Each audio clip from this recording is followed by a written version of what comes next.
Bonjour Pierre Mazet. Bonjour Gilles. Alors on a Chronique stéphanoise devant les yeux, c'est un livre qui retrace un peu l'épopée glorieuse de Saint-Étienne. On peut lire sur la couverture Découvrir Saint-Étienne autrement. Je voulais savoir comment était née cette idée de faire des chroniques stéphanoises. Alors l'idée, c'est d'abord une idée vagabonde. C'est de se dire, je me promène dans Saint-Étienne, je vois un nom de rue, un bâtiment. Ben tiens, je voudrais en savoir un peu plus. Dans quelles circonstances il a été construit, qui était le bonhomme à qui on a donné la rue. Par exemple, le boulevard Claude Foriel. Tiens, on en prend un. Eh ben, Claude Foriel était un grand républicain stéphanois. Et voilà, il a hérité j'allais dire, du haut lieu de Saint-Étienne, le cours Foriel. Donc c'est l'idée d'abord, je me promène, je regarde. Et puis, tiens, eh ben, en lisant Chronique stéphanoise, mais je me rappelle de la Bourse du Travail. Je me rappelle que c'est la Mézières qui l'a construit. Quand vous faites une chronique sur un personnage ou sur un lieu, comment ça se passe? Vous allez chercher de la documentation, vous allez voir vos voisins s'ils ont des infos. Comment on va chercher de l'histoire stéphanoise? Comment on va chercher de l'histoire stéphanoise? D'abord, il y a la ressource Internet, ne nous cachons pas. C'est devenu quand même un outil un peu incontournable. Et puis, il y a quand même pas mal de gens qui travaillent sur l'histoire de Saint-Étienne. Les archives municipales sont une mine, ainsi que les archives départementales.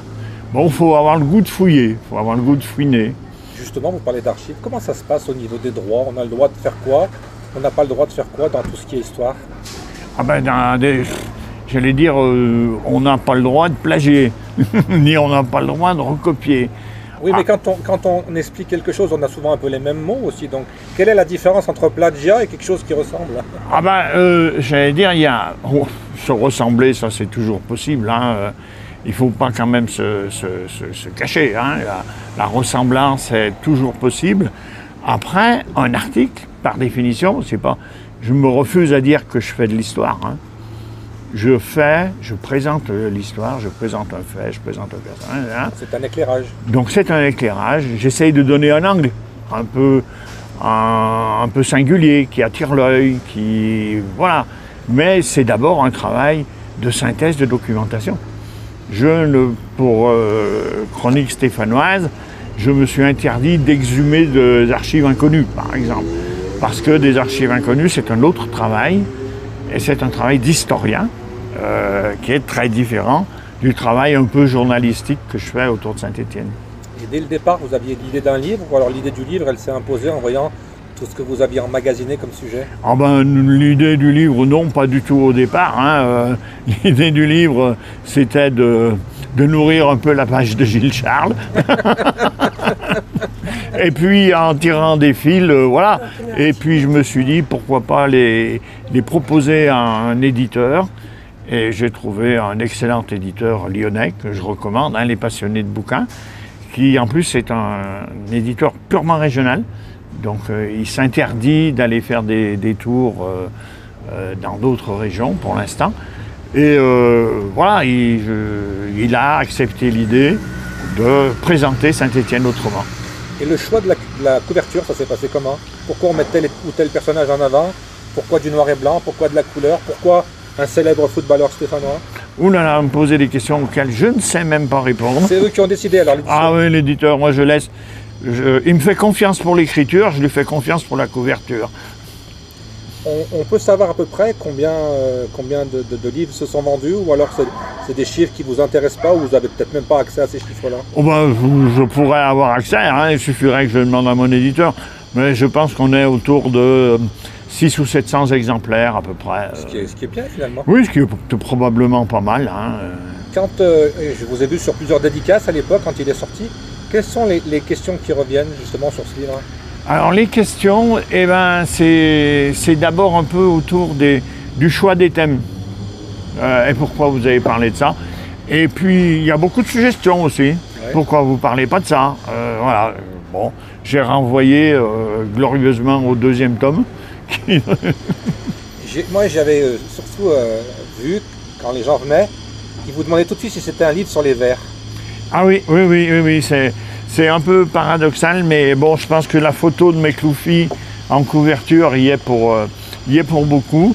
Alors, ça a un avantage, ça attire l'œil. Ça a un inconvénient, c'est que je l'ai parfois observé, notamment à la fête du livre de Saint-Étienne, c'est qu'on a tendance à se dire « Ah, encore un bouquin sur les vers », alors que les vers n'occupent que 3 chroniques. Hein.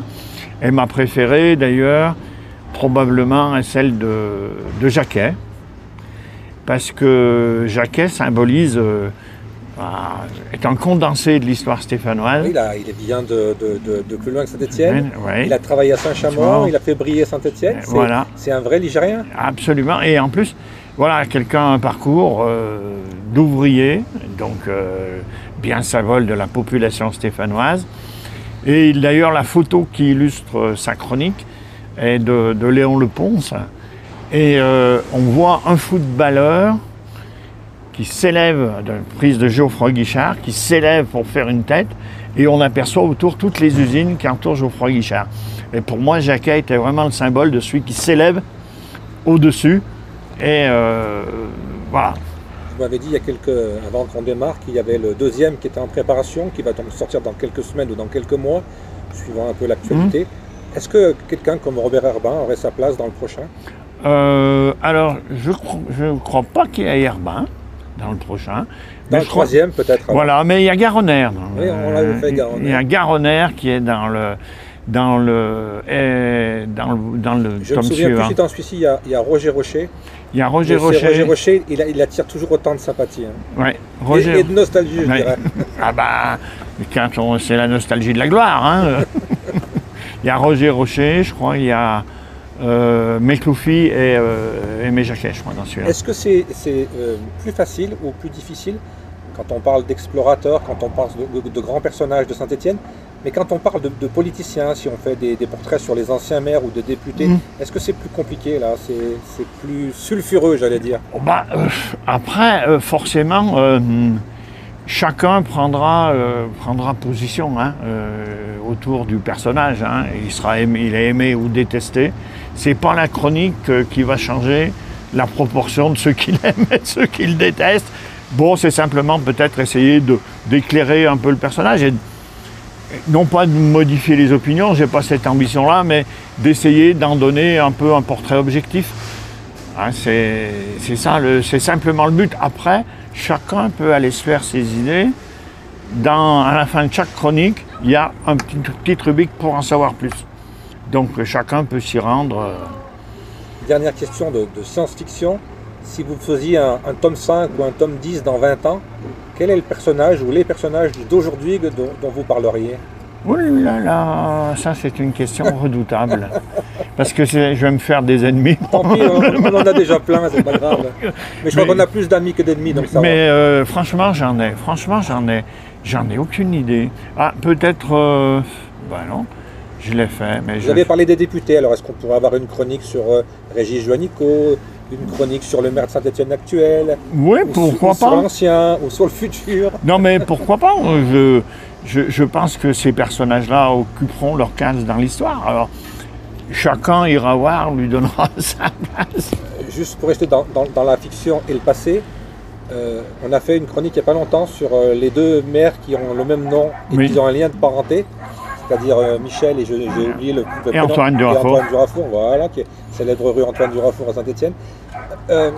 Est-ce qu'on pourrait retrouver dans le futur un père et un fils qui seront les maires de Saint-Étienne? Vous voyez ça encore ou c'est plus possible? J'allais dire, c'est relativement rare à Saint-Étienne les dynasties politiques. C'est pour ça que je pose la question. Voilà, non, mais après, je ne connais pas les enfants de M. Perdriau, donc j'aurais du mal à me prononcer. Mais c'est vrai que j'ai mis ces 2 personnages parce qu'effectivement, ils incarnent une dynastie politique, ce qui est un phénomène relativement rare dans la classe politique ligérienne ou stéphanoise. Dernière question pour rester dans le football et dans l'histoire contemporaine. Est-ce qu'un personnage comme Roland Romeyer, vous auriez envie de faire un portrait? Oui, pourquoi pas. Moi, je ne connais pas, donc il faudrait que j'ai un œil, voilà. Mais c'est vrai que j'ai quand même tendance à plutôt explorer le passé, donc voilà. Mais le futur sera le passé à un moment ou à un autre. Mais bon, comme on dit, là, l'histoire jugera. Donc on peut noter que Chronique stéphanoise, il est toujours disponible dans toutes les bonnes librairies de la région et que le Chronique stéphanoise numéro 2 arrive donc dans quelques mois. Dans quelques mois, probablement. Merci beaucoup Pierre Mazet. Ah mais je vous en prie. Et puis on se revoit pour la prochaine dédicace. Bien sûr.